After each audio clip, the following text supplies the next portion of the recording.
रामधारी गुप्ता खंड 1 डिक्टेशन संख्या 12 100 शब्द प्रति मिनट स्टार्ट।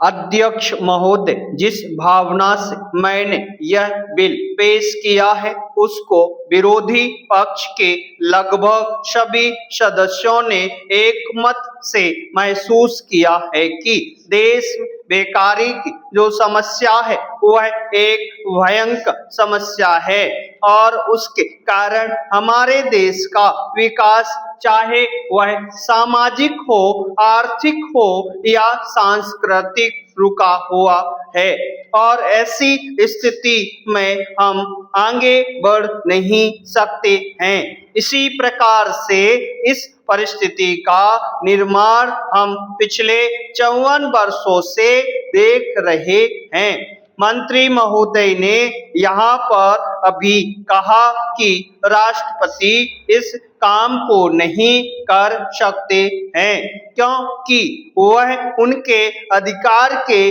बाहर है।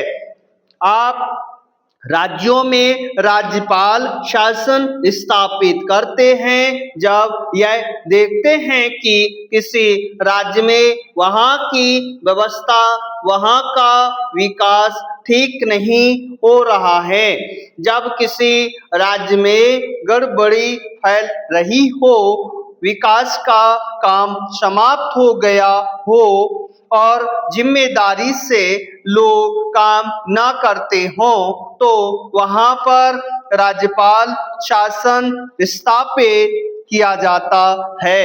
ऐसे बहुत से उदाहरण हमारे देश में मौजूद हैं। उसी प्रकार से हमारे राष्ट्रपति हैं और अगर देश में इस तरह की स्थिति वर्षों तक चले तो कोई कारण नहीं है। आपात के रूप में राष्ट्रपति इस देश की सुरक्षा के लिए, इस देश की उन्नति के लिए जिम्मेदारी अपने हाथ में ना ले सकें। हमारे भाइयों ने बहुत से उदाहरण दिए हैं कि राज्यों में संयुक्त सरकारें नहीं चली, लेकिन उसके पीछे राजनीतिक हथकंडे थे।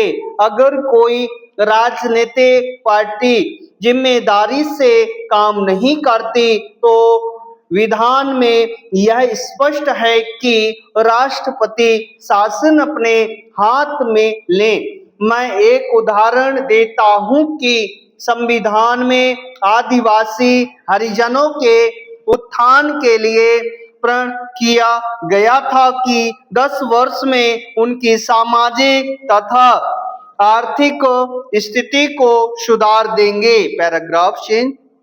लेकिन यह सरकार उसमें भी असफल रही। उसको एक बार 10 वर्ष के लिए बढ़ाया गया और दोबारा फिर 10 वर्ष के लिए बढ़ाया गया। इसी तरह से उसको बढ़ाते जा रहे हैं, लेकिन उनकी आर्थिक और सामाजिक उन्नति आप नहीं कर पाए हैं। इस काम में सरकार बिल्कुल असफल हुई है। पिछली बार सरकार पर अविश्वास का प्रस्ताव भी आया था और वह पास होने वाला था। इसलिए मेरा कहना है कि हमारे देश में यह जो बेकारी की समस्या है वह एक बहुत ही भयंकर समस्या है। Full stop.